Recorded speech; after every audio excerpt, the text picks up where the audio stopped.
இன்றைய நவீன தொழில்நுட்ப காலத்தில் வளர்ச்சி என்கின்ற பாதையில் பயணித்துக் கொண்டிருக்கும் அனைவரும் தவிர்க்கும் மற்றும் தொலைக்கும் உறவுகளில் முக்கியமானவர்களாக இருப்பவர்கள் வயதான பெற்றோர்கள்தான். பிள்ளைகளால் கைவிடப்பட்டு அனாதையாக நிற்கும் முதியோர்களின் எண்ணிக்கை நாளுக்கு நாள் அதிகரித்துக் கொண்டே செல்கிறது என்கின்றது ஒரு ஆய்வு. பல முதியவர்கள் வயதான காலத்தில் கண் பார்வை குறைதல், காது கேளாமை, மூட்டுவலி, பக்கவாதம் என பல்வேறு குறைபாடுகளை சந்திக்க நேரிடுகின்றது. இதுவே பல நேரங்களில் அவர்களை ஏற்றுக்கொள்ள மறுப்பவர்களுக்கு காரணமாக அமைந்து விடுகின்றன. பெற்ற பிள்ளைகளுக்காக ஓடாய் உழைத்து தேய்ந்த பெற்றோரை இளைய சமுதாயம் ஏற்றுக்கொள்ள மறுப்பது வேதனைக்கும் வெட்கத்துக்கும் உரியது. கடைசி காலத்தில் அன்பிற்காக இயங்கும் அவர்களின் தனிமை நிலை சிறைவாசத்தை விட கொடுமையானது. அப்படி பெற்ற பிள்ளைகளால் கைவிடப்பட்டு பேருந்து நிழல் கூடத்தையே தனது வாழ்விடமாக கொண்டு கை கால் வராமல் அவதிப்படும் மூதாட்டி ஒருவர் வாழ்ந்து வரும் பரிதாப நிலைமை கல்மணம் கொண்டவர்களின் இதயத்தையும் நொறுக்கும் அளவுக்கு உள்ளது. பெண்ணாகரம் அருகே உள்ள நாகனூரில் உள்ள அரசு பேருந்து நிழல் கூடத்தில்தான் கடந்த 4 ஆண்டுகளாக குடியிருந்து வருகிறார் இந்த மூதாட்டி.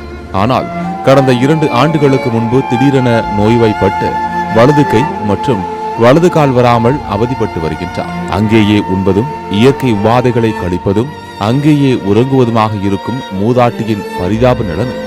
மூதாட்டியின் பிள்ளைகள் யாரும் அவரை பார்த்துக் கொள்வதில்லை என்றும் இங்கு வரும் மக்கள் கொடுக்கும் சாப்பாட்டை சாப்பிட்டு விட்டு இங்கேயே இருப்பதாகவும் சமீபத்தில் அவரது பிள்ளைகளின் ஊருக்கு சென்ற நிலையில் அவர்கள் அவரை திருப்பி அனுப்பிவிட்டதாகவும் தெரிவித்தனர்.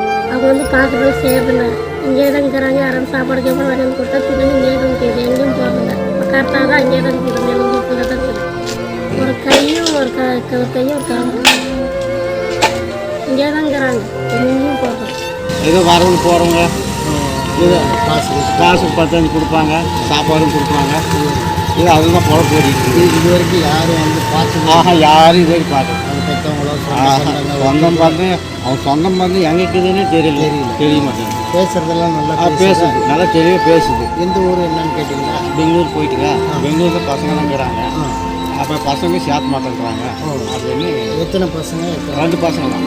தற்போது மூதாட்டி மனம் உடைந்து நோய்வாய்ப்பட்டு மருத்துவமனை செல்லவும் வழியில்லாமல், ஆதரவும் இல்லாமல், உணவுக்கும் வழியில்லாமல் பேருந்து நிழல் கூடத்திலேயே பரிதவித்து யாரேனும் உதவிக்கு வருவார்களா என காத்து கிடக்கிறார். தர்மபுரி மாவட்ட நிர்வாகமும் தமிழக அரசும் மூதாட்டியின் இந்த அவல நிலையை அறிந்து அவருக்கு தேவையான உதவியை செய்திட முன்வர வேண்டும் என்பது அப்பகுதி மக்கள் மற்றும் சமூக ஆர்வலர்களின் கோரிக்கையாகவும் வேண்டுகோளாகவும் உள்ளது. மழை வந்துச்சுன்னா ரொம்ப சாரல் அடிக்குது, தண்ணி வந்து தண்ணி போகிறது வழி இல்லை. ரொம்ப தண்ணின்னு போகுது.